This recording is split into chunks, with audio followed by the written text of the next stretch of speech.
Hey, welcome back, everybody, to another episode of the Educational AD Podcast.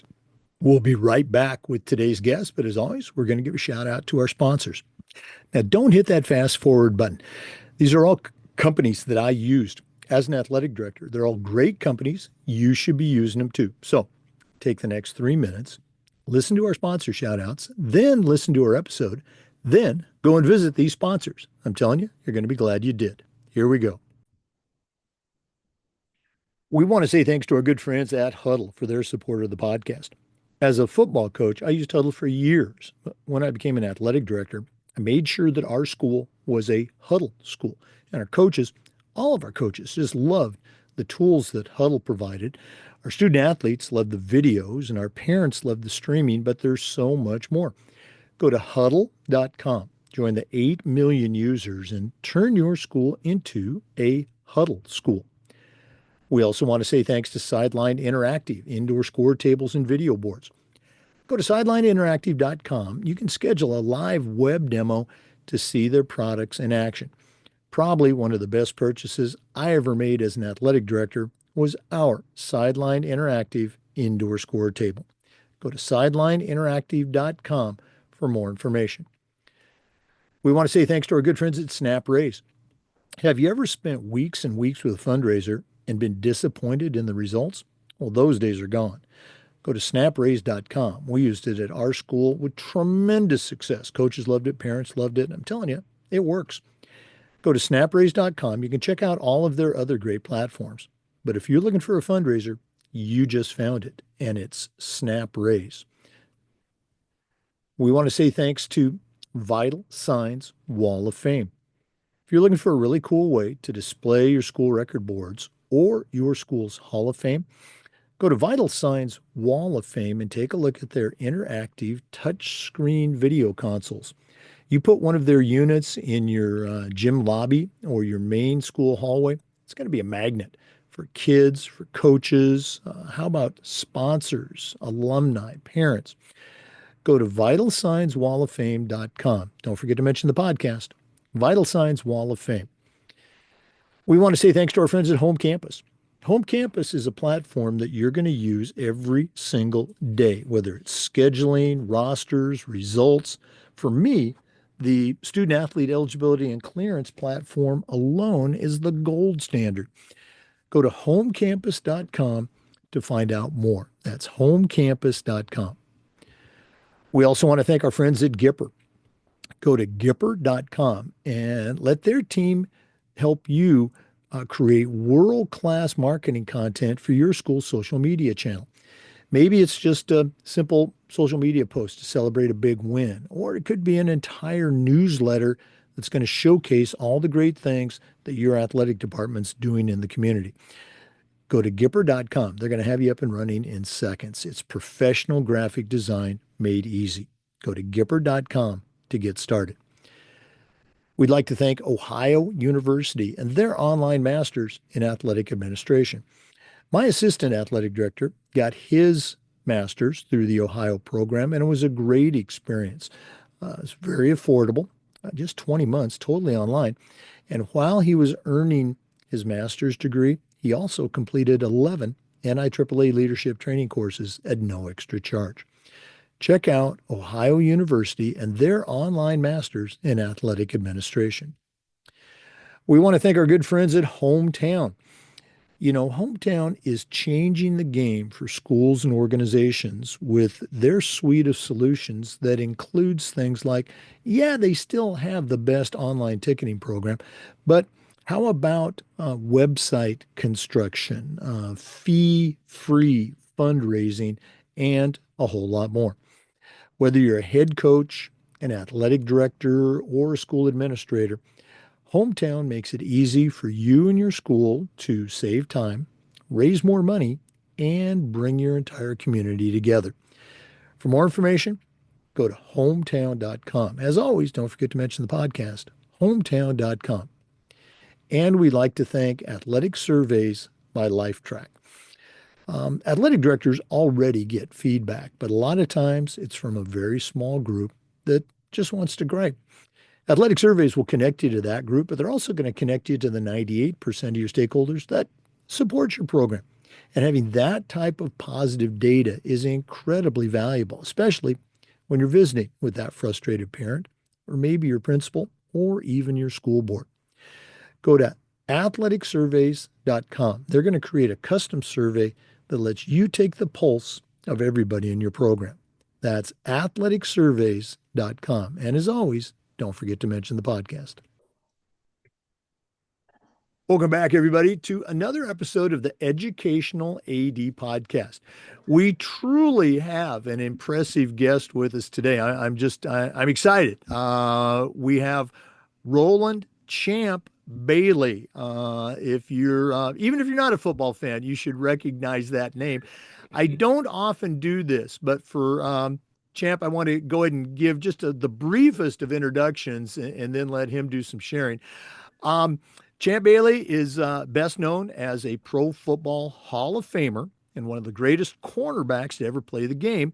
However, now he spends his time as a businessman, a founder, an investor, a philanthropist, a speaker, and an endorser.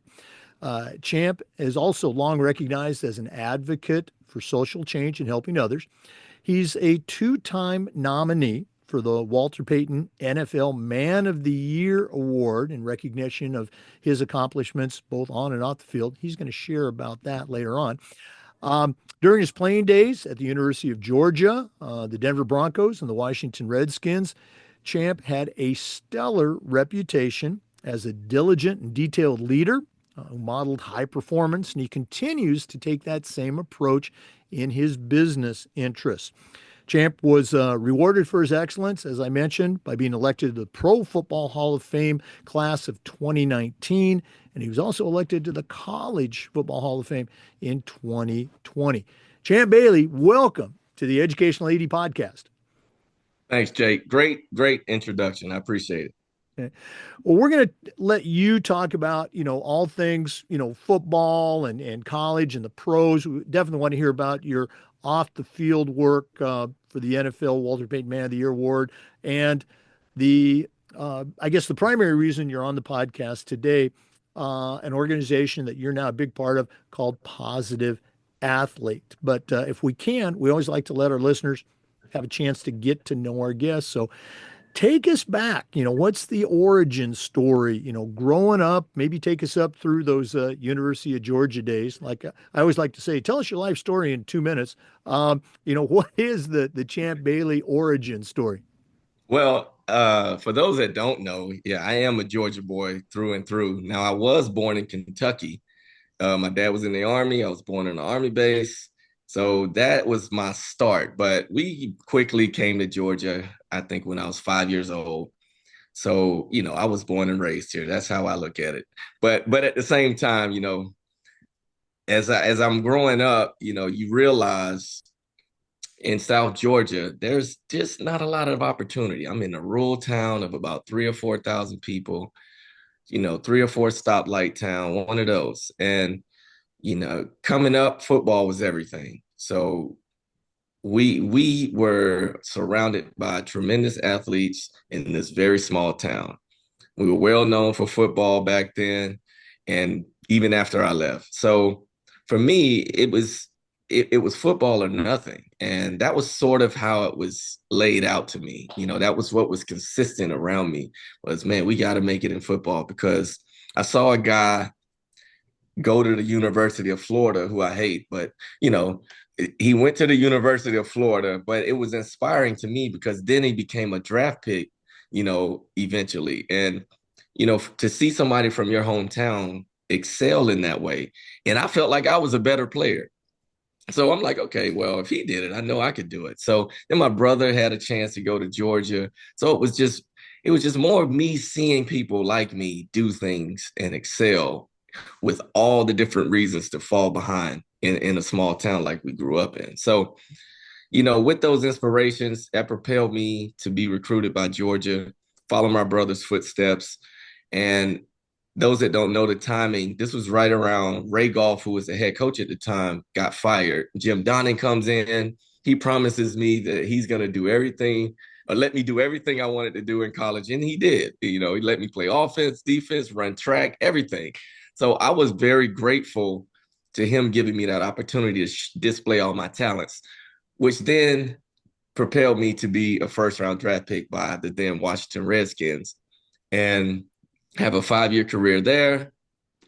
I move on from there, get traded to Denver, big trade with me, Clinton Portis, kind of a crazy, crazy day for me. But, without missing a lot, I mean, football was my path, and it's created the opportunities that I have today to work with companies like Positive Athlete and to work with others in and around the state and across the country. So, football has been my platform. I've tried to leverage it the best I can. I've learned a lot, taught a lot, and still continue to learn. And surrounding myself by a great network of leaders. And, for me, that's everything. I've been fortunate. Now it's all about what do I do now and how do I continue to inspire the next generation? Oh boy, I love it. You mentioned while you're at Georgia, you ran track. I want to go back to, like junior high, high school. You mentioned football was everything. Did you also participate in other sports when you're in high school? Yeah, track. And what's funny is we won the state championship my senior year. I might have been the second or third best athlete on the team. Like we were stacked. And this is I'm you got to think like I'm a 45 plus a vertical jumper. I was a 23-foot long jumper. This is in high school. 23 foot and I wasn't the best. So it kind of tells you the story of the talent we had. But track was everything outside of football because it was the one way I could display my athleticism without depending on anything else except myself. Like it is the ultimate individual sport because if you don't do well, you don't do well. That's just it is what it is. So I love that about track because football is so team oriented. So it was a good chance for me to really show people how athletic I was and I love to compete. So, me and my boys competing against each other, but also dominating other teams. It was very much a cherished thing amongst us. Boy, that sound that you hear is our listeners, ADs and coaches just saying, wow, yeah, track, get Yeah. involved in track when you're in high school. Let's go and fast forward to Georgia. You already mentioned that other school to the south in my state. What's a big Georgia football memory for you? What really sticks out even today, so many years later? Well, one thing is beating Florida. Like my sophomore year, we beat Florida. I think we had like a 12-year drought. And man, we came down to Jacksonville and we could have beat anybody that day because we knew we had the talent. And I felt like all the years before that, we just knew we didn't have the talent. So, as you know, if you go into any game without confidence, I don't care what happens, good or bad in the game, you are not going to win. You have to have confidence that you can win. And we just never had that before until that moment, my sophomore year. Even the year before, they were so talented. They kicked our butts. But that year, we just felt like we had the edge. And we went down there and we dominated. That was the year. I think Robert Edwards had like 4 rushing touchdowns. It was a dominant performance by him and our defense. I mean, we just turned it up another notch. So that's the one that sticks out in my head. Um, all right, let's go and talk the pros. Now, you obviously you knew that you were going to get drafted. The announcement came in, and again, the draft nowadays has become so much more than probably it was back in your Yeah. day. Not that you're that old. What are your memories of getting that phone call or hearing about that? Well, funny enough, like when I was drafted, there was a guy that I played high school ball with that was getting drafted the same year. He was a Florida State defensive tackle. So on one end of the street, we had a party, and the other end, he had a party. So I refused to go to New York because of the uncertainty around that time. It wasn't a big thing back then anyway. But for me, it was just, you know, I knew I was going. And I don't know if you remember this draft, but I knew I was going in the top 10. I knew I would probably get drafted by Washington. But what happened uh, when they got to the 4th pick, Indianapolis was on the clock, and everybody thought they would draft Ricky Williams, and they didn't. They drafted Edgerrin James, who Mhm. turned out to be a Hall of Fame running Oh back. yeah. And then the Saints, not the Saints, but the Washington Redskins were on the clock, and they traded that pick to the Saints for all the Saints draft picks. I don't know if you remember this, Right. but Yeah. Yeah. Mike Ditko was the but coach. Yeah. oh my God, yeah. So Ditka trades all his picks, and then that moves the Redskins back, and then I think they ended up working out a deal with Chicago, who was sitting at 7. They moved back, and then they got back to number 7 and picked me. So I ended up going where I thought, just 2 picks later than I anticipated, which wasn't bad. It was something to complain about at the time, but ultimately I got my shot, and that's all I could ask for. But I'm telling you, man, when you feel like your dreams are coming true, there's no feeling like that. But again, when you're in it, it's just the work. Like I gotta go to work. So there was really no time to really like sit back and just release. It was like, man, it's another notch because now I'm with grown men Mhm. who are, taking care of families and really fighting for their jobs. And it became more evident that I had to work when I got to the facility. And there's Darrell Green, but also there's a bunch of other guys I never heard of that are just grinding away in practice. It was an eye opener. I was like, this is what the pros look like because everybody's good, and there's only a limited amount of space for people to be on this roster. And I was just one of the fortunate ones. Now, you mentioned about that Florida Georgia game, or I'll say Georgia Florida game, There you where go, much better. you knew you were able to compete. You knew that you were good going into camp. What did you have that same feeling right from the get go? Not cockiness, but confidence. I know I can compete. Or did it take a couple of reps or a couple of days before you said, "Hey, I can play with these guys"? Well, it was, I'd say somewhere in my freshman year, I realized I could play. I think I can remember people back home just talking about, yeah, you're gonna end up starting, and I'm like, man, I'm fighting for these snaps, and I'm playing as a true freshman, but at the same time, it's still uncertainty. And I never doubted myself. It was just, I don't make the decision to put myself in the game. So those things are out of my control. All I can control is the work I put in and then hope they recognize it and see me as a person that earned my way up. And ultimately it did. I played a lot. I played a little safety when I was a freshman because they were trying to get me on the field a lot and just trying to find ways to get me involved. And I ended up starting my last 2 games as a freshman. And then I was off and running after that. I was the main starter for the last 2 years at Georgia. And that's what I knew. Like after my sophomore year, I was like, okay, going into my junior year, man, I'm one of the top corners. Nobody's gonna test better than me. And that's when the confidence really went through the roof. And I was playing a lot of offense as well, which just kept me involved in everything. And it was a great year for me.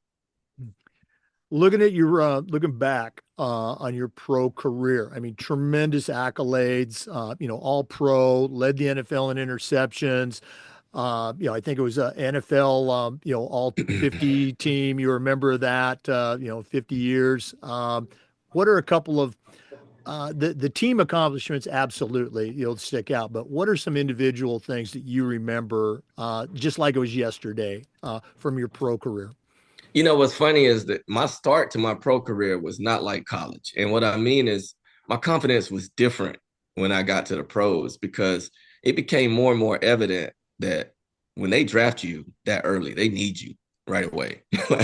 So I'm like, okay, well, they need me, then what do they have? And I realized, oh man, I'm better than these guys. I mean, and then I had Darrell Green there in my ear, just giving me all the nuggets that I needed. I mean, it was everything that a rookie could dream of in sort of to get your career off the ground because I knew they needed me and I knew I was going to put the work in and I had the support. So with that, you know, I can remember that my rookie year, it was the game against Arizona and I had 3 interceptions. And that's when I really I was like, man, I could do this. Like this, like this is something I know I could do. Like I'm confident, but when you get 3 picks in a game, and I was the youngest to ever do it, so it was like, okay, I'm on my way. I mean, people were starting to realize that I could play, I could make plays, so they stopped going at me. So that was moments throughout the latter part of my career where, there's a lot of big plays made, but it's always that first year getting that validation that sticks out. I got one more question, then we're going to take a break. Okay. During your time with Washington, did you ever practice or anything off season? Did you ever line up with Daryl Green, go head to head, see who was faster?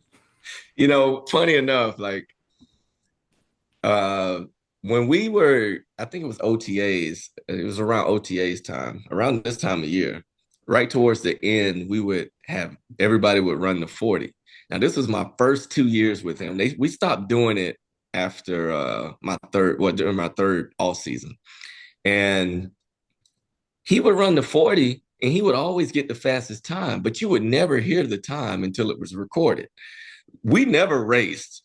And I'm kind of glad, well, I'm kind of mad I didn't race him back then, because one of the things he tells me now is I've never run as fast as I could.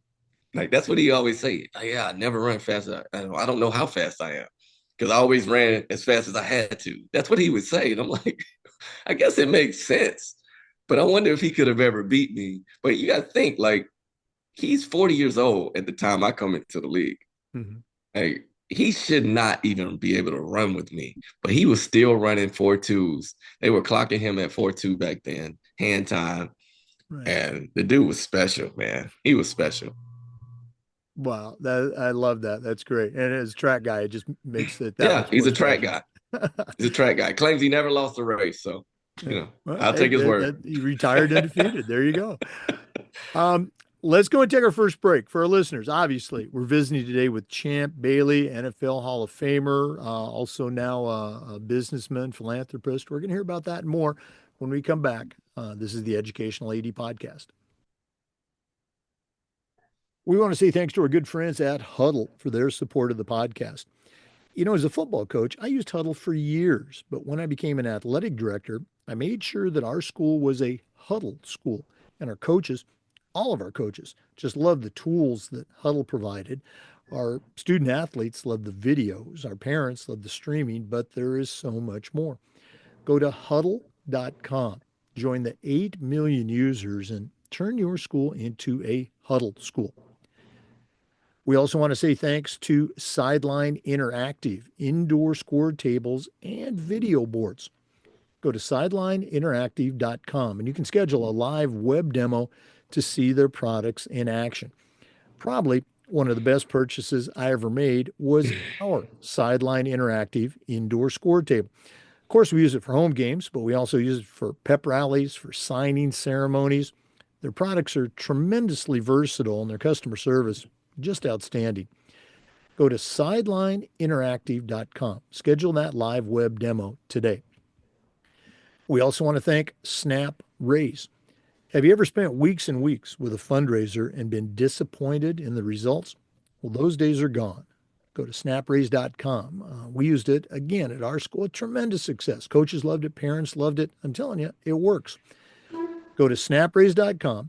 You can check out all their other great platforms. But if you're looking for a fundraiser, you just found it, and it's Snap Raise. Go to snapraise.com for more information. And welcome back, everybody, to the Educational AD Podcast. Once again, our guest is Champ Bailey, NFL Hall of Famer. Champ, we mentioned in the intro that you were very involved with communities during your playing days, and that led to being a two-time nominee for the NFL Walter Payton Man of the Year Award. I guess maybe, take us back. You talked about, coming in as a rookie and finding your spot with the team, but obviously at some point there's that community outreach and involvement. How did that all happen? Well, you know, it's all about recognizing like where I come from, people need help. And it was easy for me to give back to my hometown and support the next generation as they come through and try to walk the same path I walk. Now, when I got to Washington,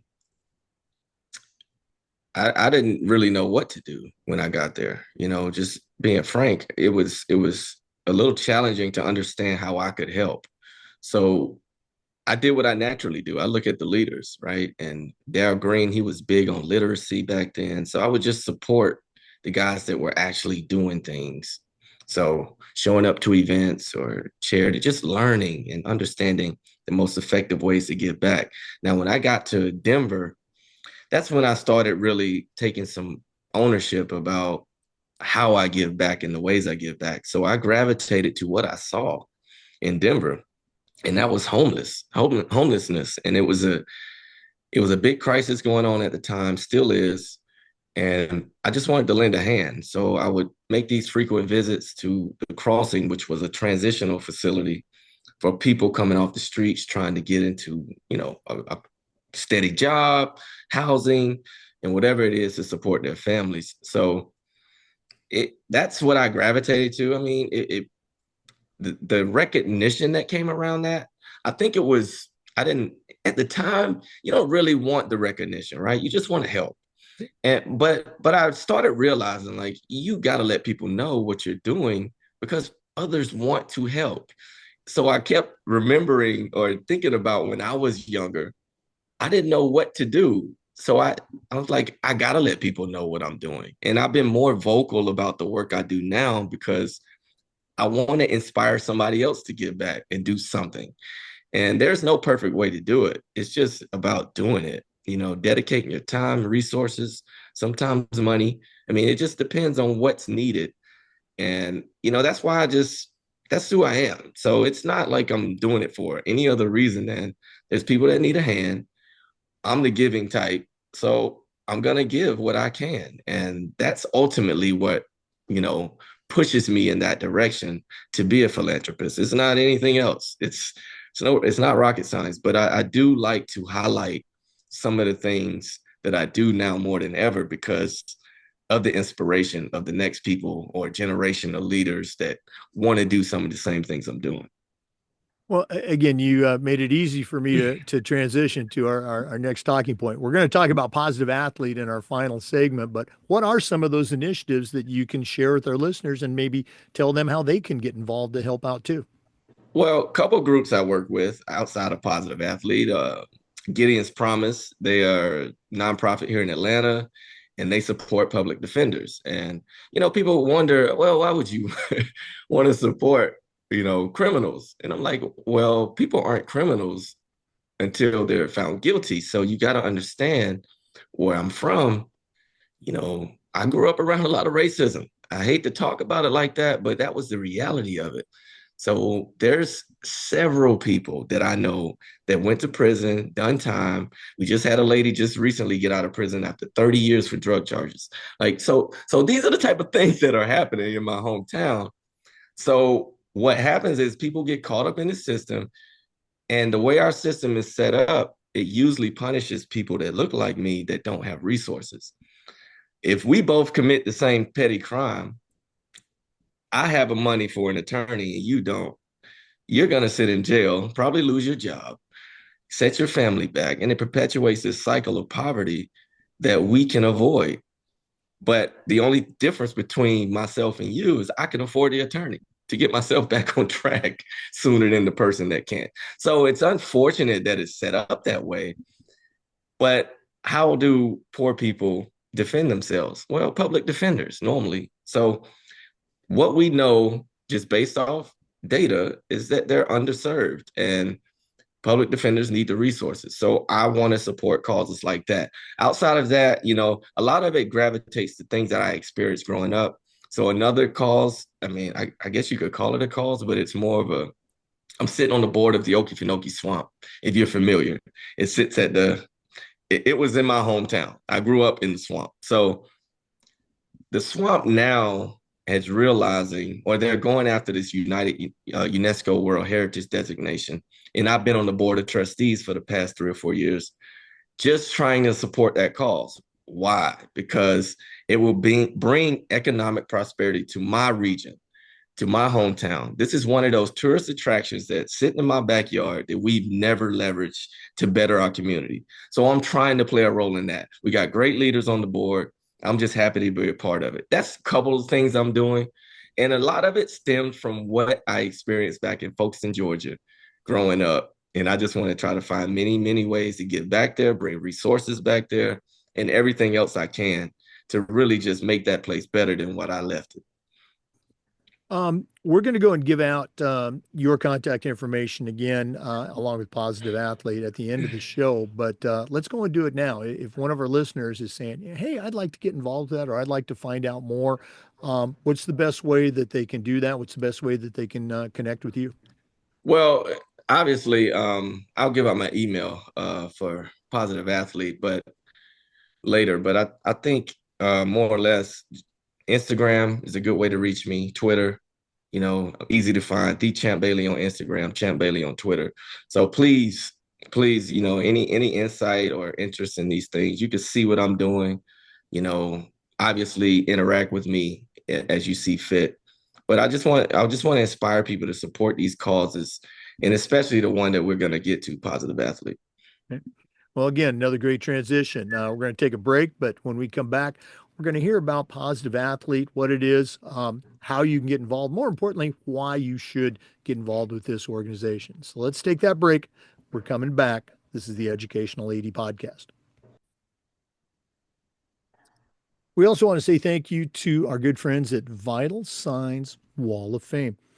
If you're looking for a really cool way to display your school record boards for all the teams, for all the different events, or show off your school's Hall of Fame, go to Vital Signs Wall of Fame and take a look at their interactive touch screen. That's right, touch screen video consoles.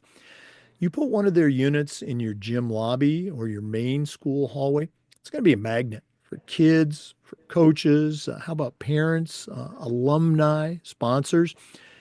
Go to vitalsignswalloffame.com. Don't forget to mention the podcast and check out their great products. Once again, that's vitalsignswalloffame.com. We also want to thank Home Campus for their support. Home Campus is one of those platforms you're going to use every single day, whether it's scheduling, rosters, results.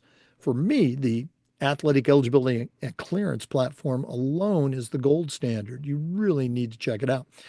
For more information, just go to homecampus.com. That's it, homecampus.com. And we want to thank Gipper for their support. Your student athletes are on social media, so are a lot of their parents. And if they're not seeing content that celebrates their accomplishments and promotes your program, you're missing out on a great opportunity. Go to Gipper.com. Let their team help you create world-class marketing content for your school's social media channel. They have social media post templates. They have entire newsletter templates. Go to Gipper.com. Don't forget to mention the podcast and let them turn you into a social media expert. That's Gipper.com. Welcome back, everybody, to the Educational AD Podcast. Our guest is Champ Bailey. Champ, a couple weeks ago, Scott Peterson from Positive Athlete reached out to me, told me about the platform, and I said, wow, this is something we really need to get on the podcast and help promote. His segment has already aired, got a ton of downloads, but I want to hear from you. How did you first get involved with Positive Athlete? Why does it ring true to you? And how can our listeners get involved and help out? Well, maybe they can follow along as I talk about it, but go to positiveathlete.org. You can read about it. Ultimately, just so to give you a brief description of what it is, it's a recognition platform on its face.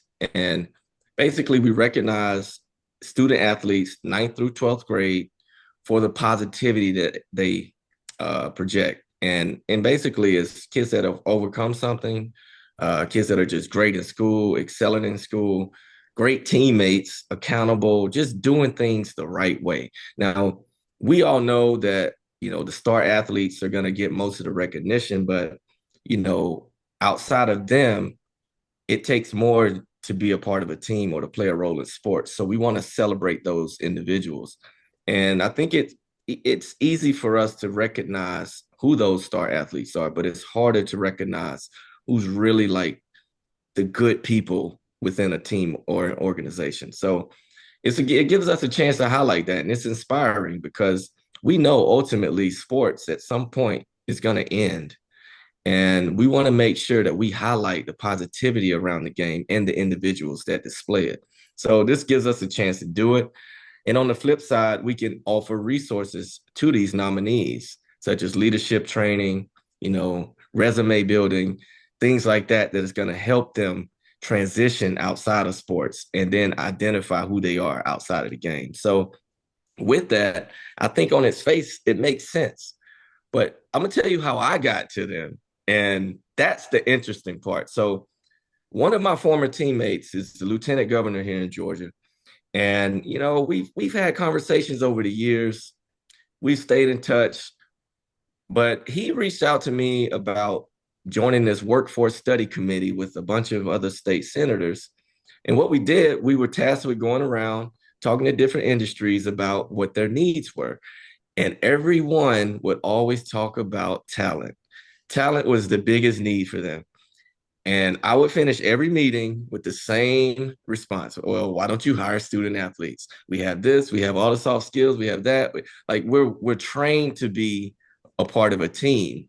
So we're equipped to be a part of anything. You could teach us anything. We learn, we adapt, we're competitive. So it's what business owners and business leaders want as an employee or somebody as an executive. So understanding that, I just basically bridged the gap. That's when I met Scott and Ryan, his son, who runs the show over there at Positive Athlete. And they kind of told me what they were doing. And it was just a perfect marriage because I was looking for a solution. After going through all that with that committee for the state, I was actively looking for something. And it just kind of fell in my lap, just through my network, it happened. And then they had the same vision because they were trying to figure out how to get to more corporate heads and sponsors to then come, oh, that's my dog, sorry, to then come, support these students, but then give them the opportunity to come work for their said company. So it was a great way to kind of marry the two. And, since then we've been off and running and we're nationwide now. And I've kind of helped them launch that. I'm happy to be a part of it because now it gives me a way to give back to these student athletes at scale. And it's not just football focused because that's usually where I gravitate to because people think that's where my most value is. But it's really all athletes. I mean, once you become a Hall of Famer, everybody notices across all sports. So it's like, how do I inspire the next generation with the platform that I'm granted now? And it's stuff like this. This is what gets me going. How can I give them something that's actually going to help them in the future? And ultimately, this is where we are. And I'm looking forward to seeing how this progresses and seeing the results and the stories that come from it and how much we help somebody achieve their dreams, regardless of what it is outside the game.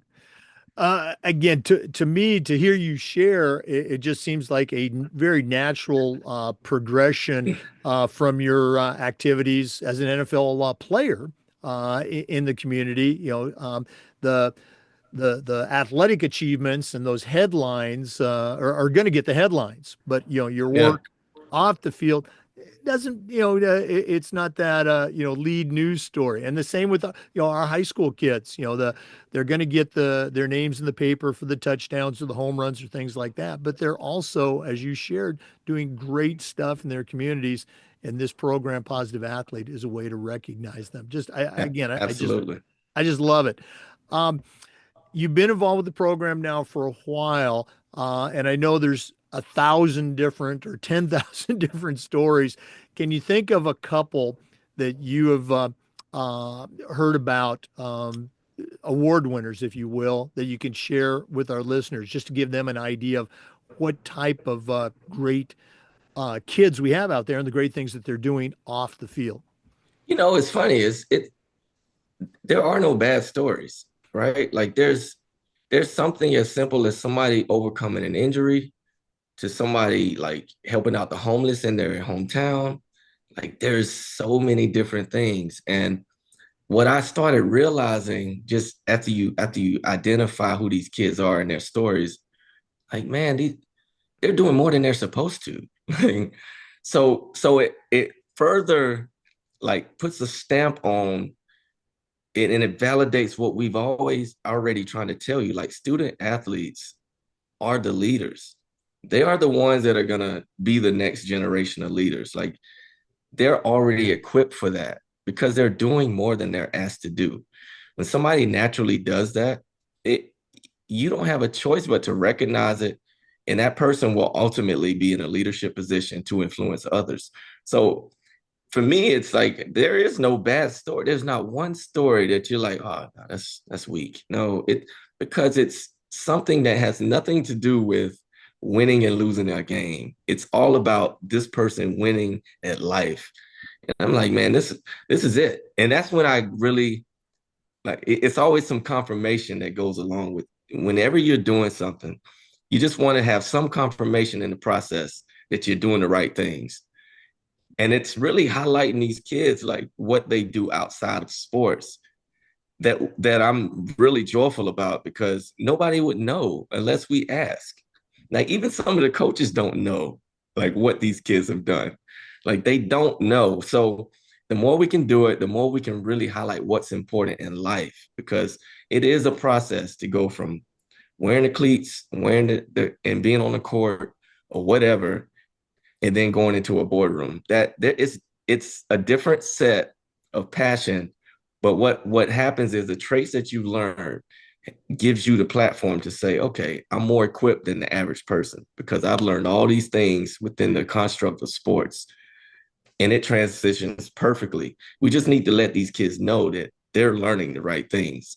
Pour your heart into your game, but when it's done, there's going to be many more opportunities where those traits that you learn are needed and valued.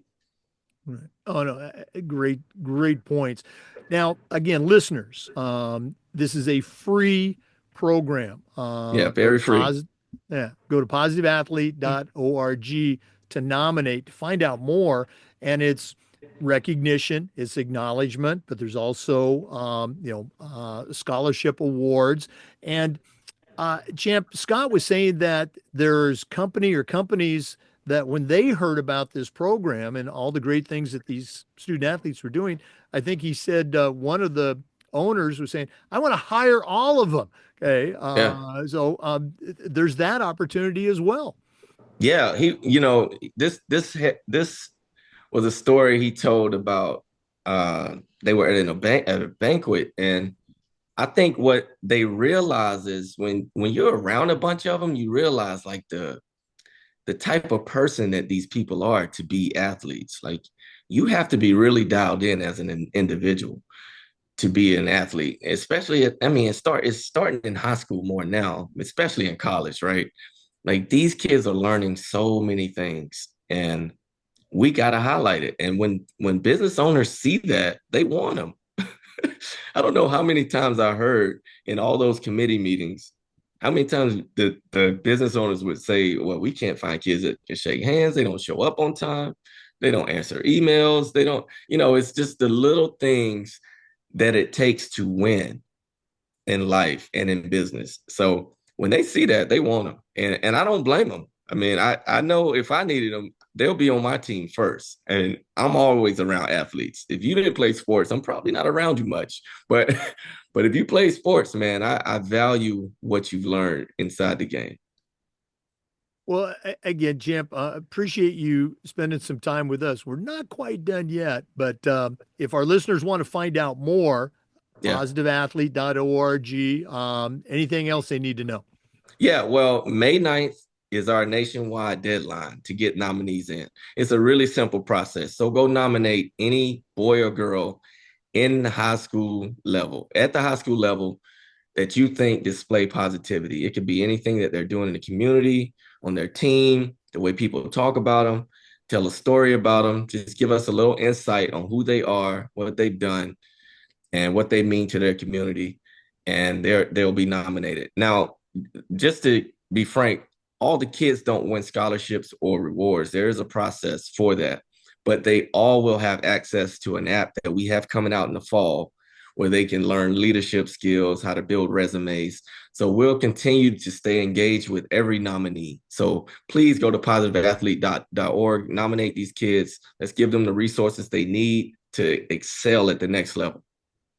All right. Well, really appreciate you sharing. As I said, we're not done. We always wrap up our segments with something called the Athletic Director's Toolbox. I know you're not an AD, but you Okay. certainly know your way around the world of athletics. We're A going to little take a bit. final break. When we come back, I'm going to challenge you to send out a brand new AD, or we could say a brand new leader on their very first job. But I'm only going to let you put 3 items in the toolbox. So let's go and take that break. And when we come back, we're going to hear what Champ Bailey from Positive Athlete puts in his new athletic director toolbox. Please stay with us. We want to say thanks to our good friends at Hometown for their support. You know, Hometown is changing the game for schools and organizations with their suite of solutions for things like, yeah, they still have the best online ticketing platform, but they also have athletic website construction, fee-free fundraising, and a lot more. Whether you're an athletic director, a head coach, or a school administrator, Hometown is making it easy for you and your school to save time, to raise more money, and to bring your entire community together. To find out more, just go to hometown.com. That's it, hometown.com. We also want to thank Athletic Surveys by Lifetrack. You know, athletic directors already get feedback, but a lot of times it's from a very small group that just wants to complain. Athletic Surveys is going to connect you to that group so you can hear their concerns and hopefully keep them from turning into something big. But they're also going to connect you to the 98% of your stakeholders that support your program. And having that type of data is incredibly valuable, especially when you're visiting with that frustrated parent, or maybe your principal, or even your school board. Go to athleticsurveys.com. They're going to create a custom survey that lets you take the pulse of everybody in your program. That's athleticsurveys.com. And as always, don't forget to mention the podcast. Well, it's that time of the podcast. We have just finished a great visit. I'm going to say this could have been my favorite interview since we started this with the great Champ Bailey. Tremendous background, but right now I'm going to challenge him to send out a brand new athletic director, a brand new leader on their very first job, but I'm only going to let him put 3 items in the toolbox. So, Champ, what 3 items are going to go into your new athletic director toolbox? Oh man. So I would say as you take on a new role, you better be tough. And I think toughness is key because it's more like thick skin because you're going to be dealing with parents, kids, you know, coaches, it's a wide range of people that you have to interact with and ultimately please. So you're going to make decisions in your leadership position that it's not going to rub everybody the right way. So if you can be tough enough to handle the negative feedback, you'll be just fine.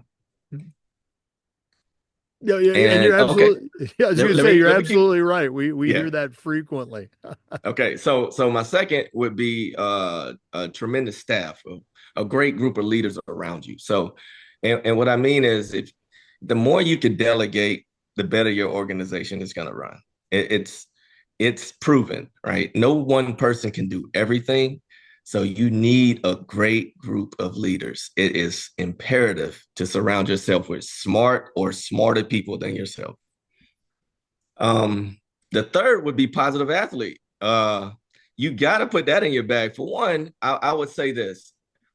I think any person, especially at the high school level, wants to be able to influence a kid's future. When they're 30, 35, they want to say that something they learned or somebody they were exposed to in high school influenced them to be in the position they're in that day. So I think positive athlete can be a tool that can put kids in a better position when they reach 30 and above.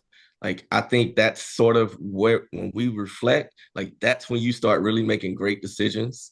When you get in your later 20s and 30s, it's like, that's when everything that you learn really comes to fruition. And like your career path starts taking off. You know where you want to be. So for me, Positive Athlete kind of starts that journey. And every athletic director needs to know all about it. Again, I love all the tools, tremendous. And since you ended with Positive Athlete, let's go and wrap things up there. For listeners, if they want to find out more, what's the best way that they can do that and to connect with you? Yeah, well, you can connect with me directly at champ@positiveathlete.org. That's my email. Plus, go to positiveathlete.org, nominate kids. May 9th is the deadline. It's a very simple process. Nominate any kid that you think deserves to be recognized or rewarded for the work they do, regardless if it's on the field or off the field. We just want positivity to be recognized. So please, positiveathlete.org. Deadline is May 9th to get all those nominations in. And again, it's free, it's free, it's free. And the rewards for your kids, for you as a coach, as a leader, tremendous. Go to positiveathlete.org. Make sure you get those nominations in. Champ Bailey, thanks again for sharing with our listeners. Thanks for all that you do and all your many causes. Listeners, you need to follow Champ Bailey on social media, and all the best moving forward. I appreciate it. Thanks for the time, Jake. We're going to have to get you back on, you and Scott. Why not? For our listeners, we want to say thanks to you and just remind you that we upload all the Zoom recordings to the Educational AD Podcast YouTube channel. We do this just about every day. We try to share stories from the world of athletics along with some best practices. So hopefully you'll join us for the next episode of the Educational AD Podcast. Have a great day.